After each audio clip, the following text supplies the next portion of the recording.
ഇന്ത്യയുടെ കറൻസി ദുർബലമായി 95-ലെത്തിയ സാഹചര്യത്തിൽ സ്വർണം വാങ്ങുന്നതിനെ നിരുത്സാഹപ്പെടുത്തുകയല്ല, പകരം ജനങ്ങളുടെ കയ്യിലുള്ള സ്വർണം പുനരുപയോഗത്തിന് സാധ്യമാകുന്ന രീതിയിൽ നയപരമായ തീരുമാനങ്ങൾ എടുക്കുകയാണ് വേണ്ടതെന്ന് Kerala gold and silver merchants association സംസ്ഥാന പ്രസിഡന്റ് കെ സുരേന്ദ്രൻ വാർത്താ സമ്മേളനത്തിൽ സംസാരിക്കുകയായിരുന്നു ഭാരവാഹികൾ.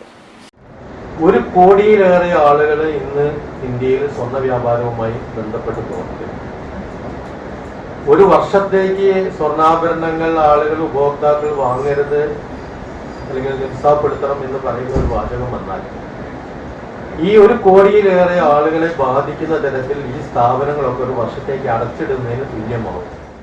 റീസൈക്ലിംഗ് കൃത്യമായി പ്രോത്സാഹിപ്പിക്കുന്ന നടപടികളും ക്രമബദ്ധമായ ബുള്ളിയൻ ബാങ്കിംഗ് സംവിധാനം രൂപീകരിച്ച് നിയമപരവും സുതാര്യവുമായ രീതിയിൽ ഫലപ്രദമായി നടപ്പിലാക്കുകയാണെങ്കിൽ അനാവശ്യമായ സ്വർണ്ണ ഇറക്കുമതി ഗണ്യമായി കുറയ്ക്കാനും രാജ്യത്തിന്റെ വിദേശ നാണയ ചെലവ് ലാഭിക്കാനും ആഭരണ മേഖലയിലെ ബിസിനസ് തുടർച്ചയും തൊഴിൽ ഉറപ്പാക്കുന്നതിനും സാധ്യമാകുമെന്നും gold and silver merchants association ഭാരവാഹികൾ പറഞ്ഞു.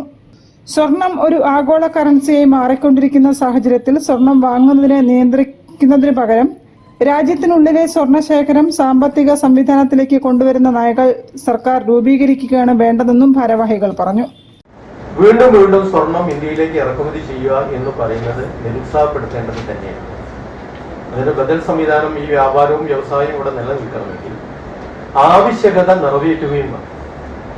അതിന് ഞങ്ങൾ പറഞ്ഞിരിക്കുന്നത് ഒരു ഗോൾഡ് ബാങ്ക് സർക്കാർ തലത്തിൽ ഏർപ്പെടുന്നു. ഈ 30,000 ടൺ സ്വർണത്തിന്റെ അകത്തു നിന്ന് ഒരു 10% ആ ഗോൾഡ് ബാങ്കിലേക്ക് ആകർഷിക്കപ്പെടുകയും അങ്ങനെ വന്നു കഴിഞ്ഞാൽ ഈ സ്വർണം ഇവിടുത്തെ സ്വർണ്ണ വ്യാപാരികൾക്കും വ്യവസായികൾക്കും വിതരണം ചെയ്യാൻ കഴിയുന്നു.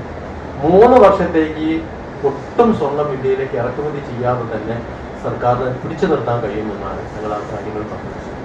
വാർത്താ സമ്മേളനത്തിൽ സംസ്ഥാന secretary Arun Mallar, chartered accountant Krishnakumar Unni എന്നിവർ പങ്കെടുത്തു. News bureau, Kozhikode. വാർത്തകളിൽ ഒരു ഇടവേള. ക്യാൻസറിനെതിരെ പൊരുതാനായി കാലിക്കറ്റ് സിറ്റി സർവീസ് സഹകരണ ബാങ്കും MVR ക്യാൻസർ സെന്ററും സംയുക്തമായി അവതരിപ്പിക്കുന്ന ക്യാൻസർ ചികിത്സാ സഹായ പദ്ധതിയാണ് മാസ് കെയർ.